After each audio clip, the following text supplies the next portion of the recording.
Okay, here we go. Speedrun Worksheet C6 Unit Review Part 2, numbers 8 through whatever the last one is. In all of these circuits that we have here below, all of the bulbs are identical. And then it says that what we are going to do is circle the letter of the bulb that you predict would be the brighter of the two, or circle nearly the same brightness. Now there's two ways that I could do this. I could either set up a whole list and rank each bulb from brightest to dimmest first, which would be a fine and dandy way to do it, or we could just go through it. Either way, what I'm going to do is color code it first so that we can see the pressure difference over each bulb more easily. Okay, and most of these are pretty simple. They're pretty familiar to us at this point. So I'm not going to go over these in too much detail, but again, just remember, the top of the battery will always be red, the bottom of the battery will always be blue, and if you have more than one bulb in series, then we're just going to figure that out as we go. Since they are identical bulbs, there's not too much to worry about there. The only one that's a little bit tricky is this second circuit, the last one that I just did here. I used orange and green, but officially this is actually going to be more than one step. If we call each of these batteries 3 volts, for example, so if I call this 3 volts, and I have 3 bulbs here, then each one is going to have 1 volt across it. Whereas, this bulb here, bulb C, has 3 volts across it. And these ones that have just 2, right, then they're going to go halfway between at 1.5 volts. Those 2 bulbs there would have to share 1.5 volts. Okay, so let's go ahead and make our brightness predictions based on these. Between A and C, we see that both of them are red to blue, or 3 volts if we do it that way. So they are going to be about the same brightness, or the same brightness, because they do have the same pressure difference, and they do have the same current through them as well. Because they have the same pressure difference, they have the same current as well. Bulbs D and E, we see that E has a greater pressure difference than D, which means that E is going to be brighter. For B and D, we see B has just 1 volt across it. D has what we've called 1.5 volts, or from blue to yellow is a bigger difference than what we've called green to orange here, which again, that is less than, or slightly more than 1 step, but it's less than the 2 steps that would normally be from orange to green. Okay, so because essentially there is 2 bulbs in this circuit and 3 bulbs in this circuit, bulb D is going to be brighter. Between D and F, they're going to be nearly the same brightness, and that one might be a little bit harder to see, but again, if we go by the way that we've color-coded it, this yellow to blue difference, or the red to yellow difference, are the same. Wait. I'm sorry, this is C and G. C and G. C's up here. G's down here. My bad. Okay, C is up here. G is down here. C is going to be brighter. B and G. Okay, that is, again, G is actually the same brightness as D, and G is brighter. B is going to be our dimmest bulb here, in case you didn't notice that, because B is the only one that we have that's in a circuit with 3 bulbs in series. Okay, so B is going to be our dimmest bulb. Between C and E, those are going to be nearly the same brightness, because again, they're both red to blue. They're essentially on their own in the branch that they're in, so they both have that full pressure difference across them.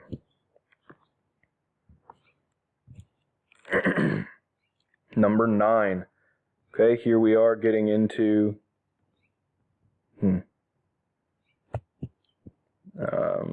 having a little bit of trouble with my zooming here. Okay, that'll work fine.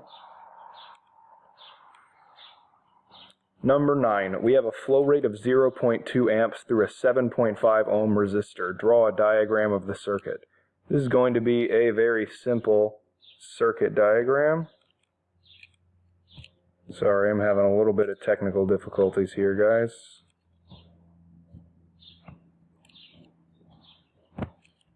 Having a lot of technical difficulties here. That's okay. Okay, so let's say that I've got a battery, then I've got a resistor. I'm told that my resistor is 7.5 ohms, and that there is a current going through it of 0.2 amps. Okay? Very simple circuit. It only says that there's one resistor in it. What is the pressure difference of the battery attached to the resistor? Well, we're trying to find the voltage, and again, Ohm's law says that the voltage is equal to the current times the resistance. Since we've only got one resistor here, this is a pretty simple solution to this problem.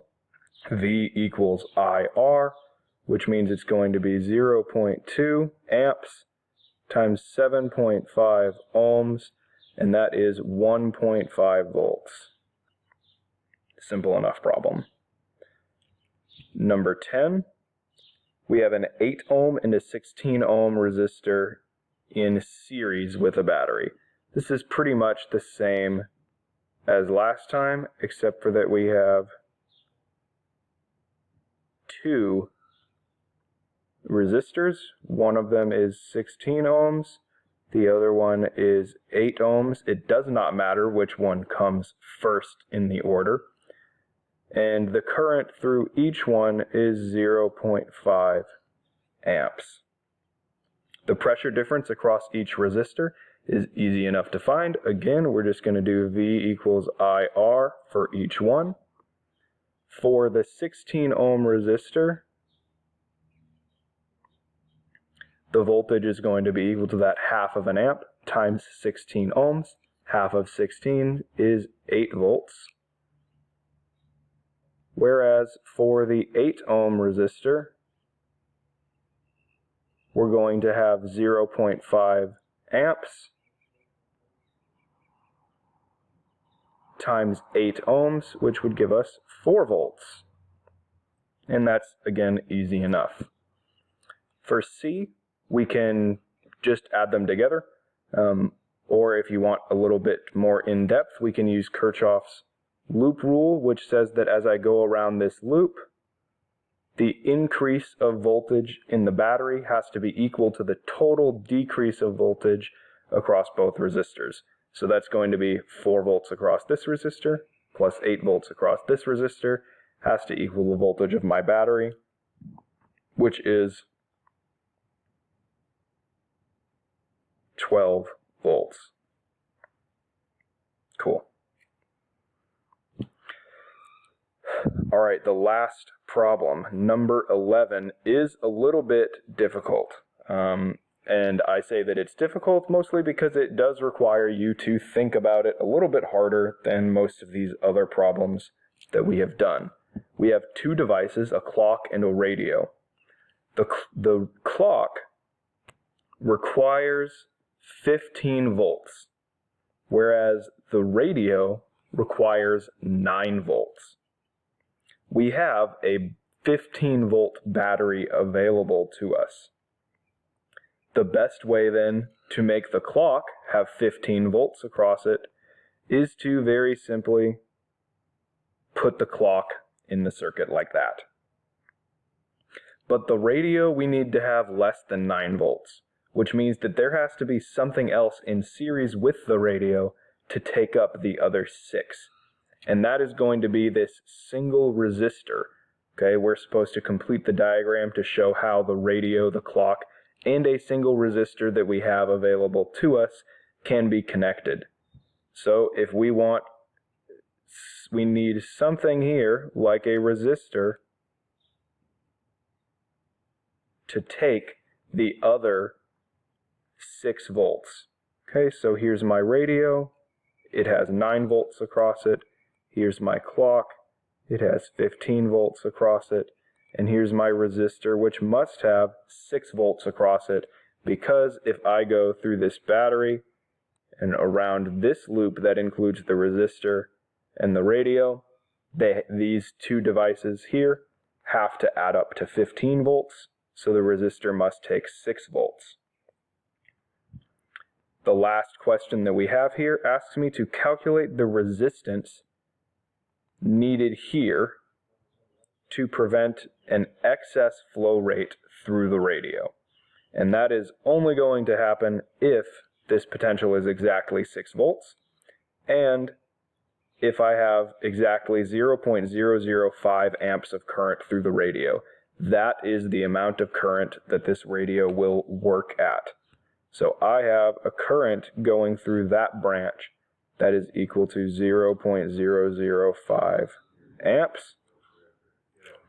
And this is a pretty simple calculation here. Again, we are just doing Ohm's law, and we're going to solve Ohm's law for the resistance on this resistor here. So rearranging that, that would be R equals V over I,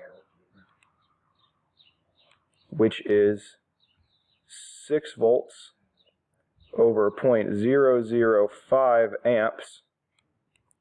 If you were to plug that into a calculator or do some fancy things, we would see that this is 1200 ohms. Alright guys, that completes the review. Good luck on the quiz.